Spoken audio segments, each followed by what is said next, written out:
सम्पूर्णमा नमस्कार। नेपाल वैदेशिक रोजगार व्यवसायी सङ्घको निर्वाचनमा प्रथम उपाध्यक्ष पदमा मलाई विश्वासका साथ निर्वाचित गरिदिनुहुने सम्पूर्ण व्यवसायीज्यूहरू, अग्रजहरू, पूर्व अध्यक्ष तथा पदाधिकारीहरू, सहकर्मीहरू, शुभेच्छुक तथा आफन्तजनहरू, प्रत्यक्ष अप्रत्यक्ष रूपमा साथ, सहयोग र हौसला प्रदान गर्नुहुने सबैप्रति हार्दिक धन्यवाद तथा कृतज्ञता व्यक्त गर्दछु। यो परिणामलाई मैले व्यक्तिगत उपलब्धि भन्दा पनि सम्पूर्ण व्यवसायीहरूको विश्वास, अपेक्षा र जिम्मेवारीको रूपमा लिएको छु।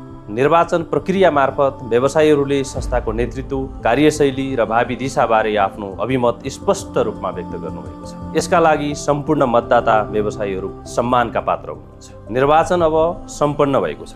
अब प्रतिस्पर्धाको अध्याय समाप्त भई सहकार्य, एकता र संस्थागत सुदृढीकरणको नयाँ अध्याय प्रारम्भ भएको छ। यस अवसरमा सम्पूर्ण व्यवसायीहरूलाई एकताबद्ध भई सङ्घको गरिमा बढाउने, व्यवसायीहरूको हक हित संरक्षण, पेशागत सम्मानको सम्वर्धन, प्रवर्धन तथा वैदेशिक रोजगार क्षेत्रको सुधार र विकासका लागि हातेमालो गर्न हार्दिक अनुरोध गर्दछु। मैले काम मार्फत परिणाम दिनुपर्छ भन्ने विश्वास राखेको छु। त्यसैले धेरै आश्वासन दोहोर्याउनुभन्दा यहाँहरूले प्रदान गर्नुभएको जिम्मेवारीलाई उत्तरदायित्व, पारदर्शिता र व्यवसायी हितप्रति दृढ प्रतिबद्धताका साथ निर्वाह गर्ने प्रण व्यक्त गर्दछु। यहाँहरूको विश्वासलाई सधैँ सम्मान गर्दै सङ्घ र समग्र वैदेशिक रोजगार क्षेत्रको हितमा निरन्तर सक्रिय रहनेछु।